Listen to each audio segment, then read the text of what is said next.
On se met peut-être énormément de pression, mais parce qu'on sait qu'on manque à notre club, on sait qu'il va falloir revenir ou pas, on sait que voilà, il y a une énorme charge mentale sur le côté sportif. Donc oui, la maternité dans le sport, c'est plutôt complexe.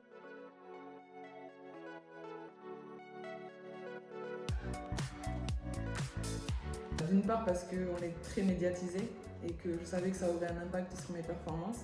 Et d'une deuxième part justement parce que je voulais pas que mes adversaires aient besoin de dealer un petit peu avec j'ai une femme enceinte en face de moi, qu'est-ce que je fais?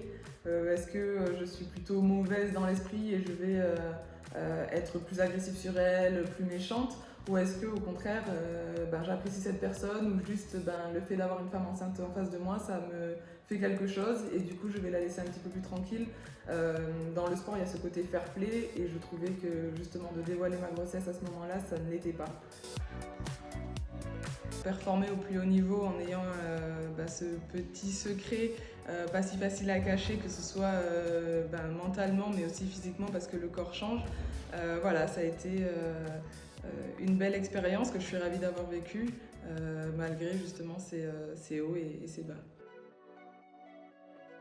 En effet, la maternité, c'est un sujet très tabou, un sujet très complexe sous plusieurs aspects. Déjà, il y a le côté qu'une fois que la sportive est enceinte, elle ne peut plus performer, en tout cas participer aux activités, aux matchs par exemple pour ma part avec le club.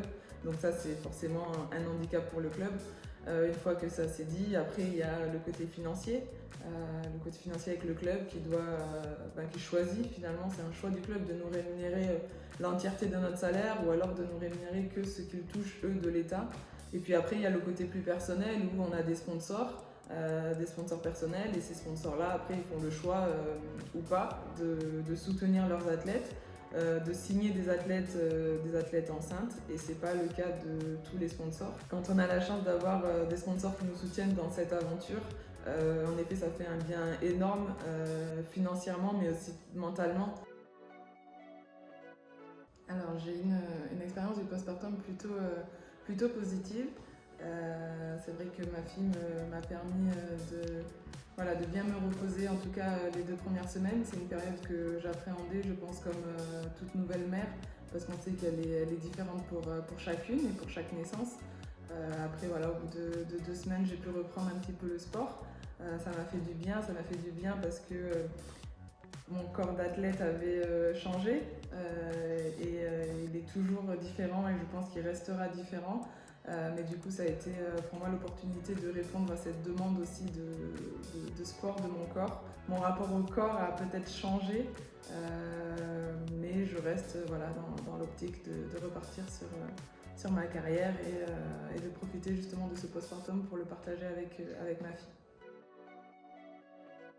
La menstruation, c'est un tabou. Après, ça dépend, je pense, quand même avec qui on en parle. Par exemple, moi, personnellement, j'ai une coach et une assistante, ce sont 2 femmes, avec qui, forcément, le sujet est plus facile à aborder. Et quand on est en période de menstruation, on peut les prévenir. Et si on ne peut pas faire cet entraînement-là, elles comprendront très bien parce qu'elles savent que ça peut être difficile à certains moments. Après, il y a quand même des hommes qui deviennent un petit peu sensibles au sujet.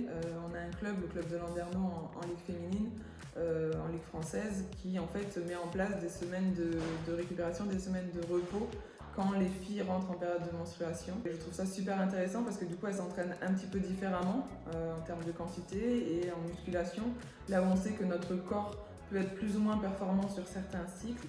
Je trouve ça vachement important et finalement je me demande pourquoi tout le monde ne le fait pas. Je sais que c'est une mise en place importante, que c'est de l'organisation, mais je pense que c'est important justement pour aller chercher de la performance chez les femmes.